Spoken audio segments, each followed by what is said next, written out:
We all love to point at the sky when the weather throws a tantrum. Hurricanes, quakes, the whole act of God package.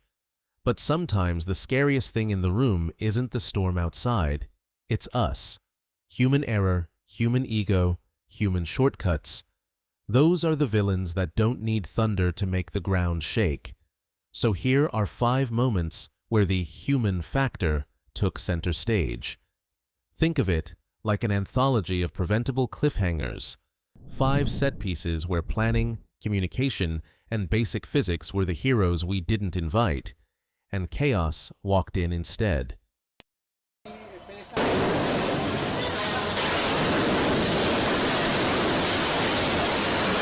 A busy sight in Metro Caracas. Engines roaring, steel swaying, people yelling over noise that drowns out sense. No alarms, no clear rescue staging, not even basic comms. In a soundscape like that, radios aren't a luxury. They're the only way to confirm that instructions didn't evaporate in the wind. From the camera's angle, the core mistake is visible before anything falls. The beam being lifted isn't aligned with the 2 telescopic cranes assigned to move it. That mismatch means the load never splits evenly. One crane quietly takes far more than its share, and the moment turns into slow-motion math. Torque building, booms buckling, then the snap. Lifts like this demand choreography. A single controller, validated load charts, correct counterweights, taglines, radios on every key person, and a stop word that halts everything instantly. Safety laws like LOPSIMAT exist for a reason. Reports suggest no fatalities, and that's a mercy. But the takeaway stands. Equipment can be purchased. Competence must be built. A home CCTV camera hums along. Over a garage, an elevated pool sits serene. And then an unmistakable crack, followed by catastrophic failure. Water looks gentle in marketing shots. In reality, it's heavy in a way that punishes guesswork. Each cubic meter weighs about a metric ton. Stack tens of tons above a space never engineered to hold them, and the support structure becomes a timed negotiation with gravity. What actually tips these systems over can be boring and relentless. Slow leaks that rot supports, small design misses that magnify with temperature shifts, reinforcement that never match the real load. The result isn't a trickle, it's a slab surrendering and a garage taking the hit. If you're putting a pool in the air, you need stamped calculations, redundancy, waterproofing that protects the structure, inspection schedules, and conservative safety factors. Ground level invites puddles and repairs. Elevated invites collapse. Shot from 4 miles away, the Antares launch lights the sky and then turns into a white-hot bloom that silences a crowd. This was October 28, 2014, an orbital sciences medium lift vehicle developed with NASA support under Commercial Orbital Transportation Services. On paper, high coordination. In reality, no slack in the system. Propellant, oxidizer, turbo machinery, valves, telemetry. Any weak joint becomes the entire story.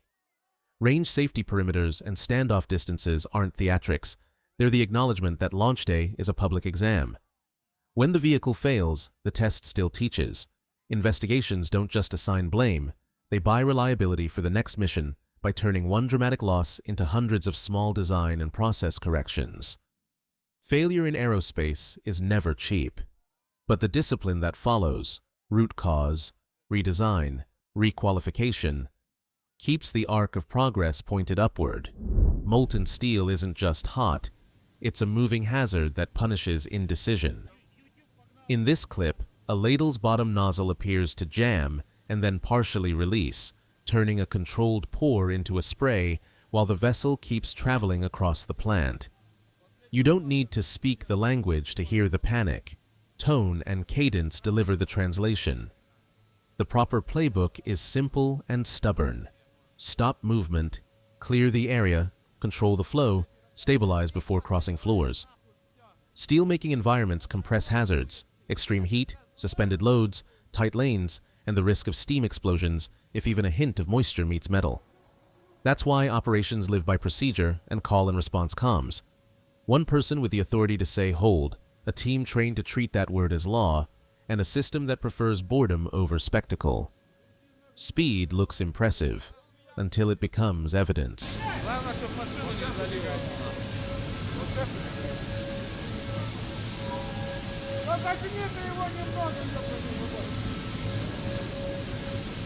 Красота, блядь! Опа.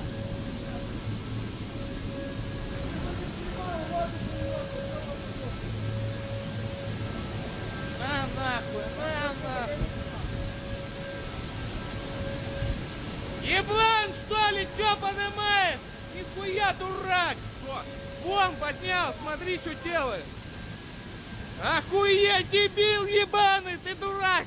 Поднял, еще хуже!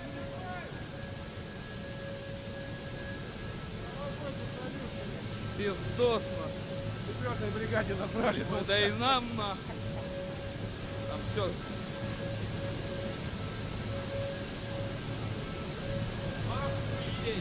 Вообще лепота, ебама рама.